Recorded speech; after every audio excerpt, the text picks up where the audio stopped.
Le DA Fresh Morning, c'est 104.5 tonnes de bonne humeur. Tous les matins sur Urban FM.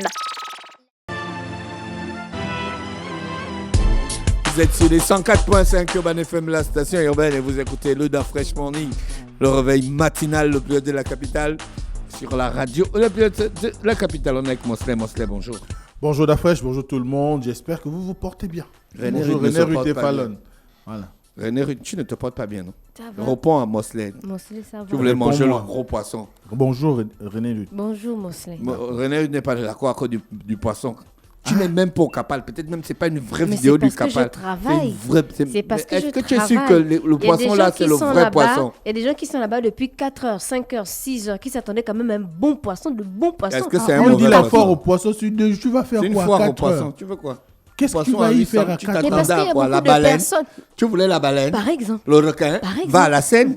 Le requin est en train de se balader sur la Seine là-bas. C'est ici que tu veux venir. Mosley, Va à Mayumba pour avoir la baleine. quoi de neuf? Tranquille, man. Le conseil des ministres est tombé hier. Oui, le conseil des ministres, il y a eu un conseil des ministres hier, effectivement, convoqué par le président de la transition pour, enfin, on va dire, qui s'est déroulé dans la salle habituelle, comme on dit souvent, et qui avait pour objectif de pouvoir peut-être encore arbitrer sur le fonctionnement de l'État. Ce qu'il faut déjà saluer, c'est que de prime abord, le président de la transition a tenu à rappeler à chacun des membres du gouvernement leur rôle en tant que membre de l'exécutif, de pouvoir être beaucoup plus dynamique en matière de responsabilité et d'éthique, notamment dans l'exercice de leurs fonctions, mais surtout aussi, selon le communiqué final du Conseil des ministres, il était question de les amener à faire corps avec l'esprit de solidarité gouvernementale. Parce qu'il faut savoir que ces derniers mois, on a quand même connu une situation où parfois on ne comprenait pas si le gouvernement, enfin on n'arrivait pas à lire qu'il y avait une certaine solidarité entre les déclarations qui étaient faites par la tête du gouvernement ou encore des ministres ou encore la situation d'interprétation des situations. En l'occurrence, la grande question qui divise aujourd'hui les Gabonais en rapport avec les conclusions du dialogue national inclusif. Quand on regarde, on a comme l'impression qu'il y a plusieurs sons de cloche au niveau du gouvernement. Chacun y va de son interprétation entre ceux qui donnent leur avis personnel et ceux qui essayent un tout petit peu de rentrer dans la ligne fixée par le CTRI. Parce que il vous souviendra à la dernière conférence de presse, le Premier ministre avait quand même signalé que ce n'était pas le gouvernement qui avait organisé le dialogue national inclusif, mais que ça avait été du ressort du CTRI et qu'à cet instant, les membres du gouvernement y sont allés comme tous les autres commissaires pour participer. Et à partir de là, on lui a posé un certain nombre de questions en rapport avec, évidemment, son ressenti. C'est vrai qu'il n'a pas voulu livrer, mais il a dit par exemple qu'il n'était pas en accord avec les résolutions qui ont été prises, du moins des recommandations qui ont été faites sur la base sur des questions en rapport avec la nationalité, par exemple. Donc, or, on sait que depuis un certain temps, c'est une question qui fait couler beaucoup d'encre de salive. On a eu par exemple le cas de M. Privat Ngomo qui était là avec nous il y a 2 jours. On a la sortie d'Alain-Claude Bilémizé. On a beaucoup d'acteurs au niveau de la société civile et même des politiques qui ont mis cette question en exergue. On a aussi la question du code électoral qui continue aussi à diviser. Mais l'ambition du président de la transition était effectivement de pouvoir rappeler chacun à ce qu'il y a un besoin de solidarité gouvernementale de la part des uns des autres, parce que les décisions qui sont prises par l'exécutif sont des décisions qui doivent être, enfin les membres du gouvernement doivent être solidaires de ces décisions-là.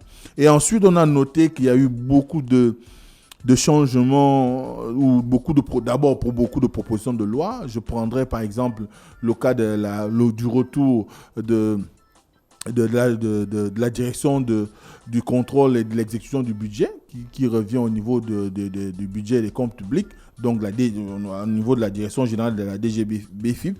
On a également un certain nombre de normes qui ont été rétablies pour permettre à ce qu'il y ait une exécution. Dans ce qui concerne ce retour de la direction générale du contrôle et de l'exécution du budget, on se rend bien compte qu'il y a pour ambition ici de mettre en avant l'idée qu'on ne peut pas être en même temps ordonnateur et contrôleur.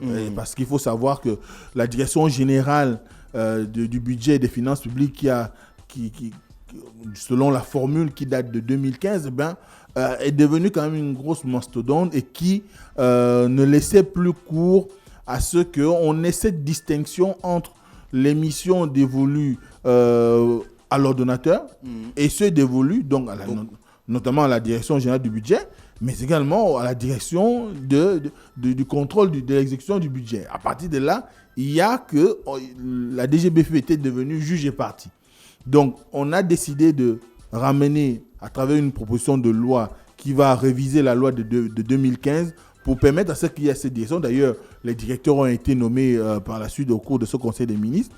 Ça sous-entend que là aussi, on voit qu'il y a beaucoup plus une volonté de revenir vers l'orthodoxie parce que Dafresh ne peut pas être le donneur d'ordre et celui qui vient contrôler si les ordres ont été exécutés. Il faut bien qu'il y ait une personne tierce qui s'assure de ce que l'ordre que tu as donné a été exécuté convenablement et faire un rapport qui va permettre à ce que tu juges de la pertinence du travail qui a été fait. Donc, c'est un peu ce qu'on peut retenir et même si on ne peut pas éluder la situation qui a quand même prévalu peut-être à ces changements en rapport avec d'abord la suspension du directeur général de la DGBFIP, notamment Aurélien Ngema-Mintsa, et Aurélien Mintsa-Mingema, pardon. Et à partir de là, on se rend bien compte qu'il y a eu une volonté aussi de permettre à ceux que les nouveaux qui ont été nommés, parce qu'il y a eu la nomination d'un nouveau directeur général au niveau de la DGBFIP, qui soient dans un environnement où finalement ils auront à jouer pleinement le rôle qui est le leur et ne plus être dans ce qu'on a appelé le mélange des genres, parce qu'il te souviendra que pendant l'exercice de ces fonctions, on a souvent reproché à M. Aurélien Mintsa-Mingema d'être substitué plus ou moins au ministre des Travaux publics, même si les textes lui donnaient la possibilité d'aller faire la vérification de l'exécution d'un certain nombre de chantiers sur le terrain. Mais ça avait quand même été mal perçu au niveau de la sphère politique nationale, mais également au niveau des commentateurs politiques, parce que simplement, on ne comprenait pas pourquoi il revenait au directeur général de la DGBPIF d'aller sur le terrain et vérifier de l'effectivité ou même du lancement parfois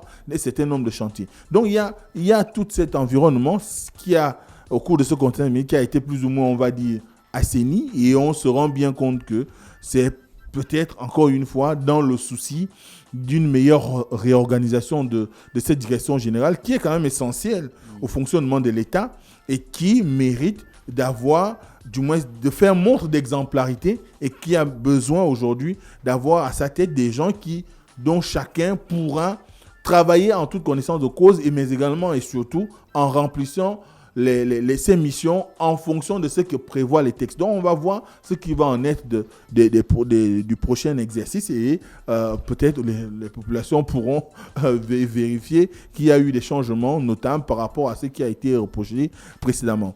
Ensuite, on a que la situation politique aujourd'hui est quand même assez animée. Quand on voit comment cette question la question en rapport avec la suspension du directeur général du budget et des finances publiques a quand même, on va dire, soulevé beaucoup d'interrogations au sein de la population gabonaise. Et on a vu comment ça... Non, je t'écoute.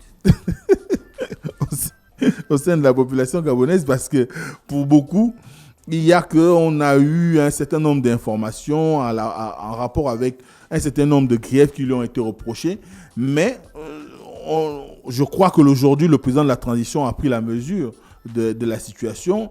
Et le fait qu'il retire cette fonction-là à son cadet, c'est certainement aussi là la preuve qu'il a besoin d'avoir une transition apaisée, une transition qui va beaucoup plus dans le respect de ce qu'il énonce souvent, de ce qu'il donne comme déclaration pour permettre à ce qu'on ait une situation plus ou moins calme et qui pourrait permettre à ce qu'il y ait une certaine réussite de la transition. Ensuite, en actualité, on a aussi le vote par l'Assemblée de la transition du nouveau code électoral Tu sais qu'on en Il a paraît beaucoup. que ça a créé beaucoup de remous du côté de l'Assemblée Bien nationale. sûr, ça a créé beaucoup de remous parce que depuis le début de cette action du gouvernement auprès du Parlement, il y a eu quand même beaucoup de sorties. Par 2 fois, le ministre de l'Intérieur a été retoqué parce que non seulement la première fois, il y avait des problèmes de procédure, la seconde fois, il lui était reproché d'aller trop vite en besogne parce que pour les députés, il n'y avait aucun péril en la demeure. Ensuite, là, on se rend bien compte que les députés, dans une écrasante majorité, ont choisi d'accorder du crédit au gouvernement en décidant de voter ce texte-là pour permettre à ce qu'on puisse aller vers ce qu'on prépare en ce moment, notamment le référendum.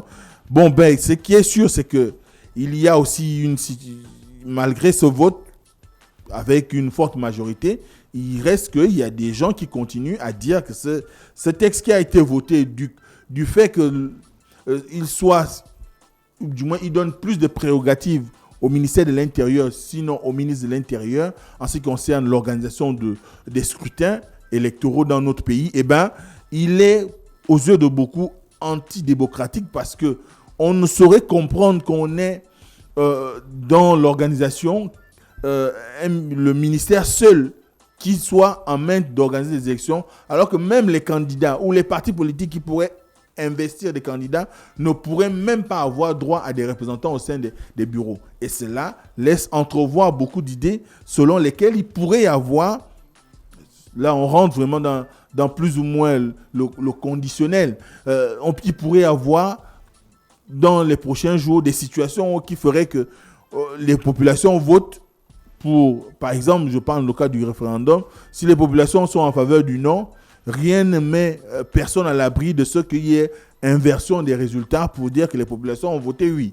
Donc, et surtout qu'on sait que ce qui a toujours été reproché ces dernières années à la majorité, du moins au camp présidentiel des régimes passés, c'est que souvent, de ce que les observateurs disent en majorité, il y a eu cette inversion des résultats qui n'a pas toujours été quelque chose de salvateur pour la démocratie gabonaise. Au contraire, ça a créé des situations conflictuelles, ça a créé parfois des émeutes qui ont été réprimées très souvent avec beaucoup de violence, avec beaucoup de fermeté. Et là, aujourd'hui, pour peut-être éviter qu'on arrive à cette situation, voilà la raison pour laquelle beaucoup des membres de l'Assemblée n'avaient pas souhaité amener la révision de cette loi et qui accorderait beaucoup plus de latitude au ministère de l'Intérieur à l'organisation des élections. Donc, c'est ce qui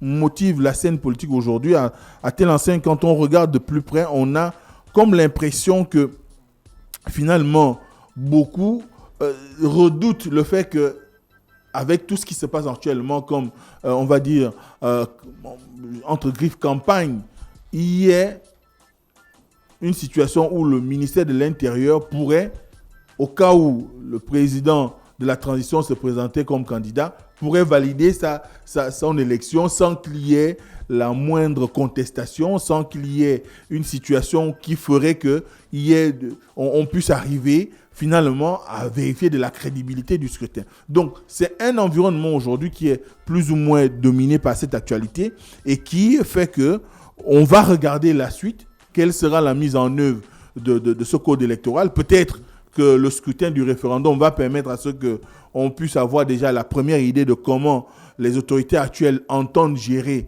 la question électorale dans notre pays, étant donné que le leitmotiv qui avait conduit au coup d'État, c'était effectivement d'en finir avec le cycle des élections truquées, tronquées, des faux résultats et d'arriver à un système vertueux qui met en exergue la question de la crédibilité des résultats donnés, la transparence électorale et dans une certaine mesure, on va dire la vérité des urnes.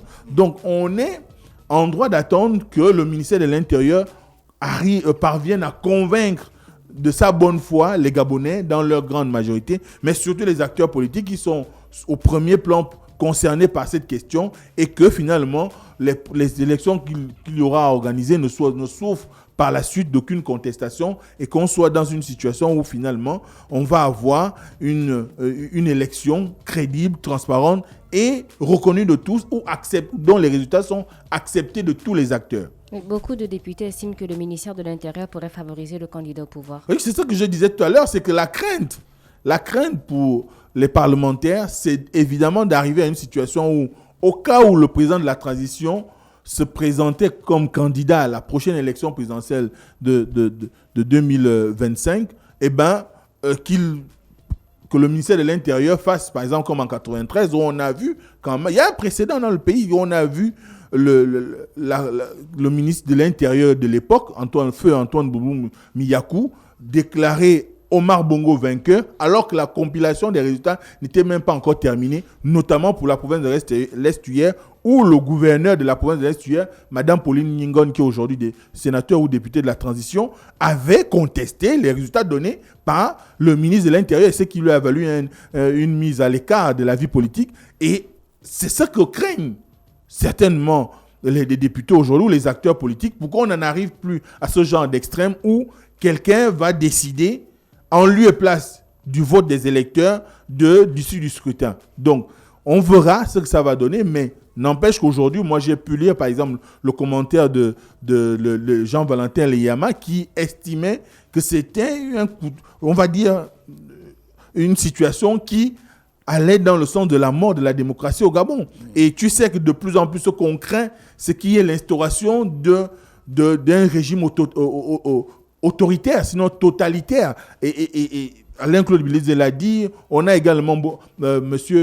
Pierre-Claver Manga Moussavoudol de leur conférence de presse commune avec le professeur Albert Ondossa qui ont exprimé également la même inquiétude. C'est que beaucoup d'acteurs aujourd'hui craignent que les militaires s'imposent pas nécessairement par les urnes, mais par la force.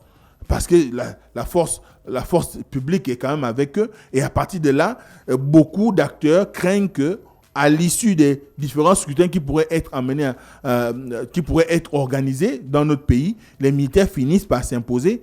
Et c'est la raison pour laquelle aussi on les invite à regagner les casernes, parce que on a vu le discours d'Alain-Claude Bilizé dans ce sens. Mais la crainte est là.